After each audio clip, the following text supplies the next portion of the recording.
Part 2 is entitled A Preview, an overview of the 3 modes of therapeutic action that make up what I call my psychodynamic synergy paradigm.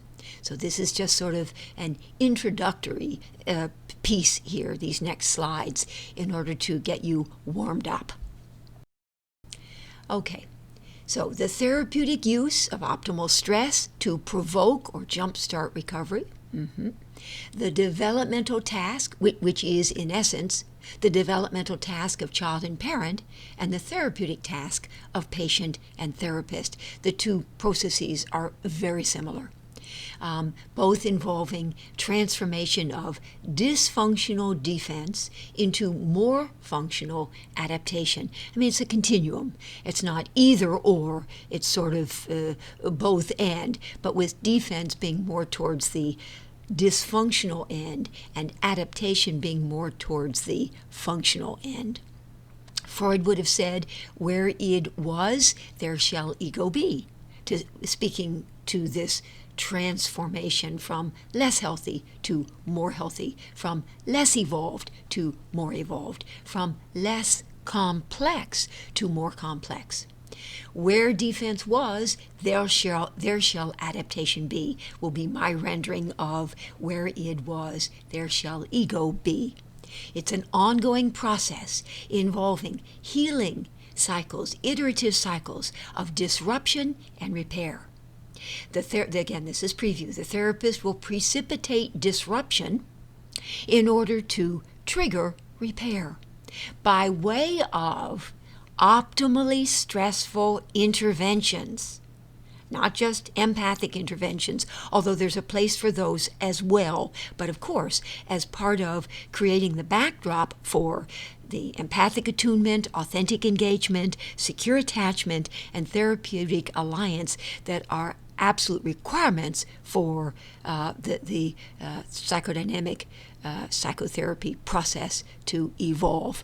So the therapist will precipitate disruption in order to trigger repair by way of optimally stressful interventions that alternately challenge and then support the defense, or perhaps support and then challenge, but alternately do both.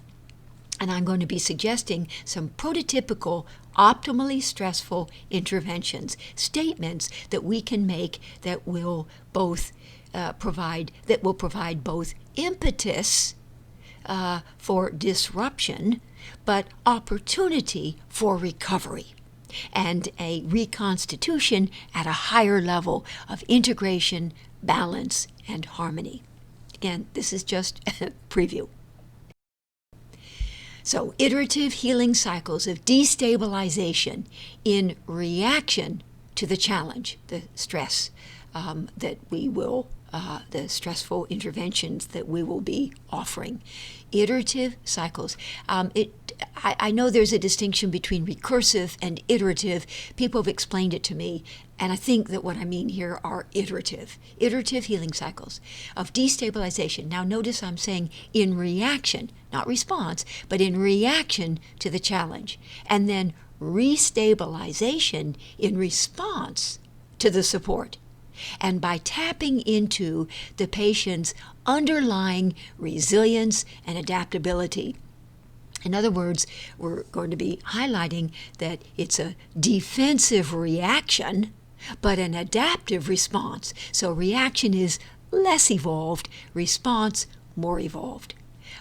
So in response to the support, and by tapping into the patient's underlying resilience and adaptive capacity and adaptability, there will be reintegration at ever higher levels of functionality and ever higher levels of adaptive capacity. In essence, by challenging defenses to which the patient has long clung. Again, the implication being dysfunctional defenses to which the patient has long clung. Psychodynamic psychotherapy offers the patient an opportunity, albeit a belated one, to, those words that I love, to process, integrate, and adapt, to previously unmastered and therefore defended against because they made the patient too anxious, the stress did, these early on relational experiences. Let me say that again.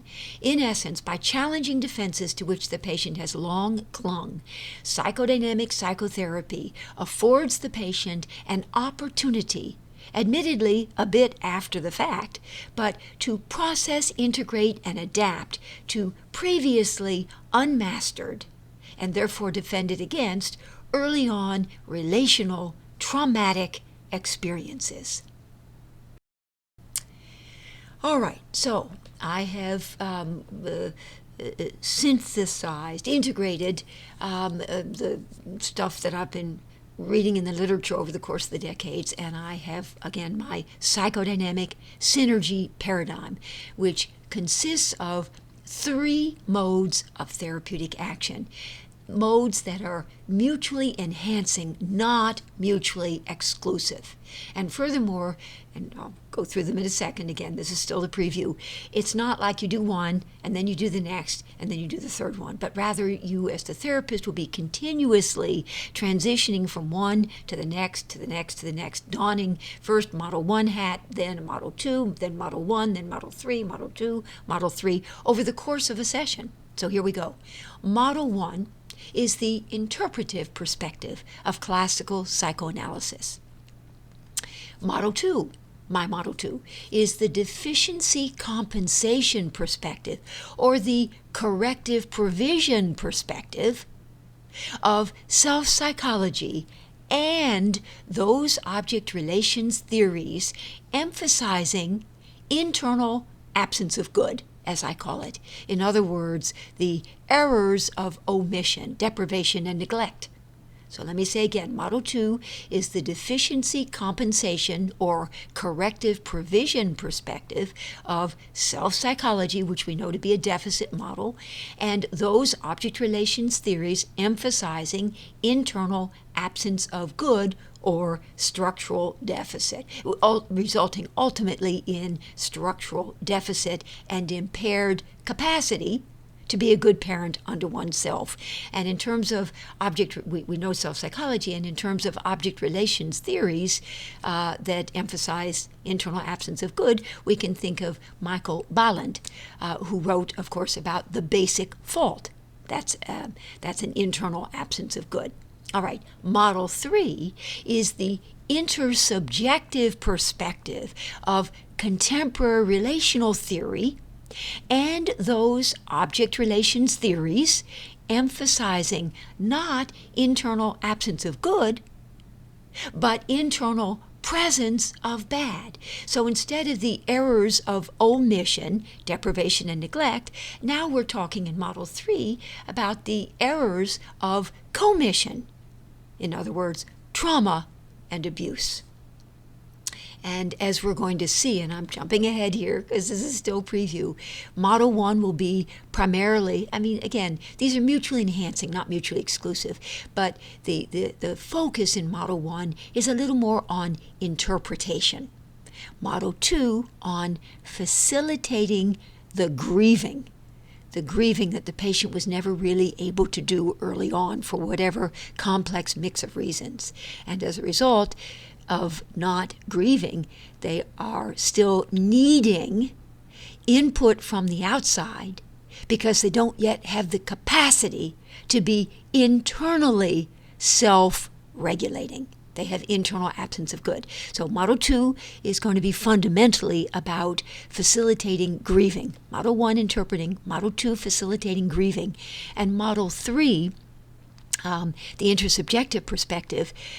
Here I make use of Darlene Ehrenberg's lovely concept of the intimate edge, and I add a little bit to that, and I talk about Model 3 as being a story about negotiating at the intimate edge, the mutual enactments that will inevitably emerge in the intersubjective space between patient and therapist.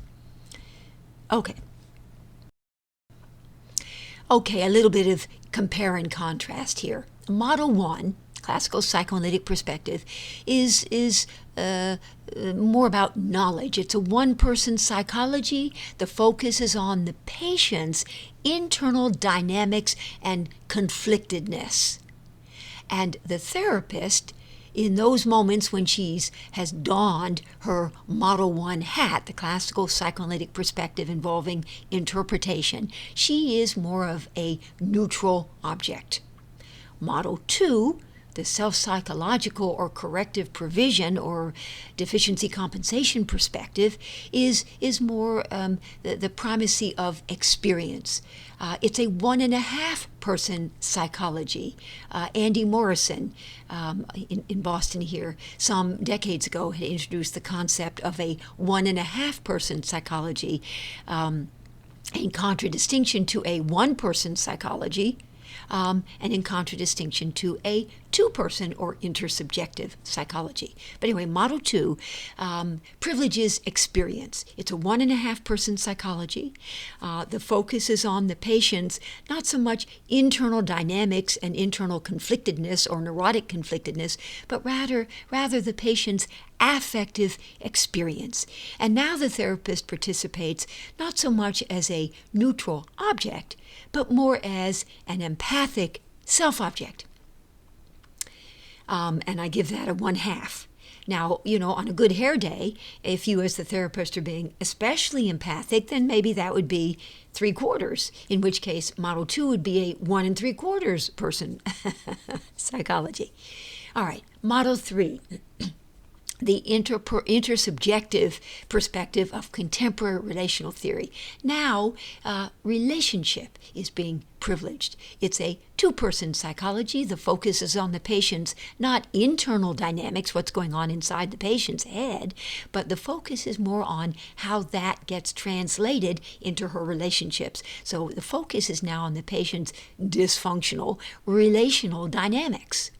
And here the therapist, not a neutral object whereby she was a 0, not as an empathic self-object whereby she's some variation on 1/2, but now the therapist as an authentic subject who brings her authentic self, more or less, into the room. Then add 1 and 1, that makes 2.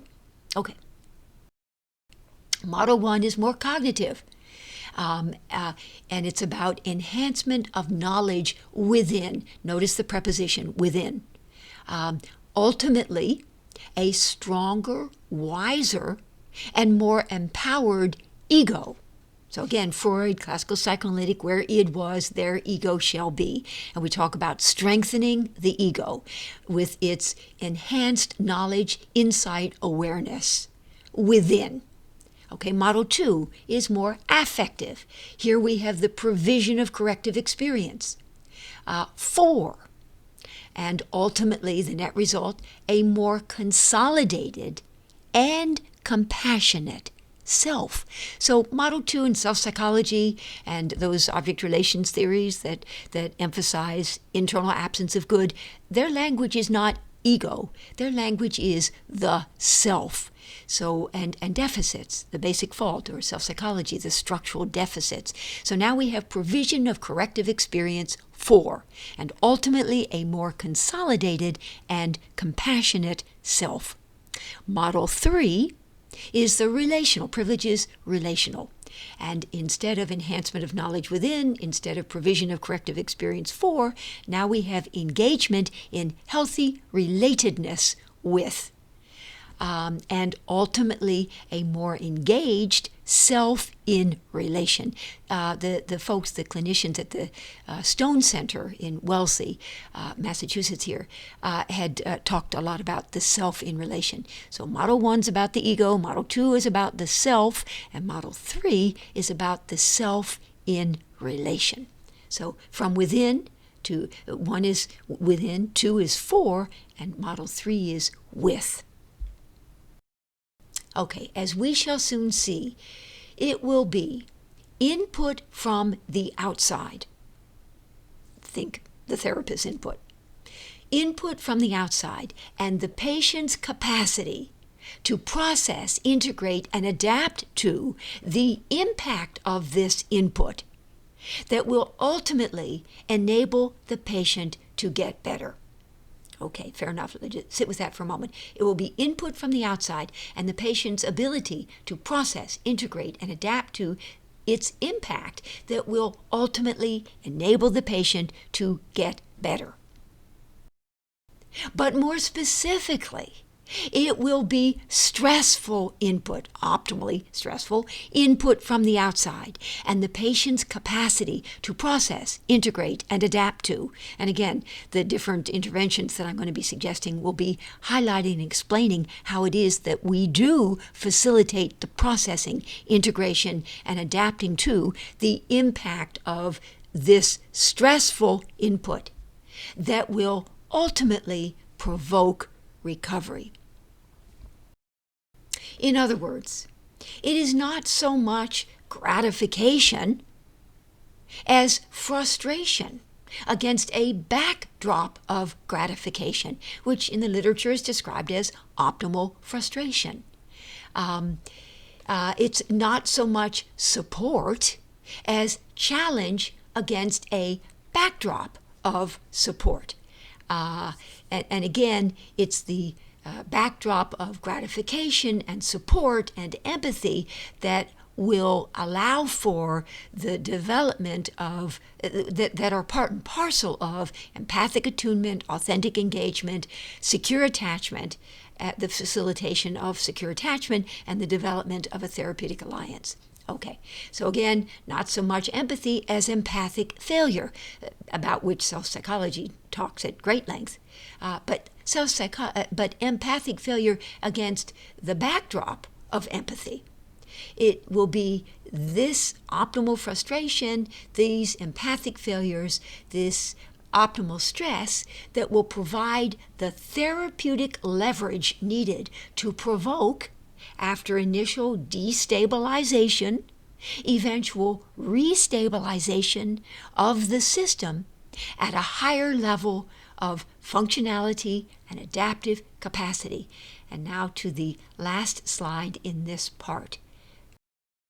More specifically, a higher level of awareness, Model 1, that's the ultimate goal, a higher level of acceptance, sober, mature acceptance, that's the goal, Model 2, and a higher level of, or a greater degree of, accountability, which is the ultimate goal in Model 3. And I do hope you'll notice, I'm a big one for symmetry, and you will notice, please, that these adaptations in Models 1, 2, and 3, they all start with the letter A. Awareness, acceptance, and accountability. All right, that concludes this section.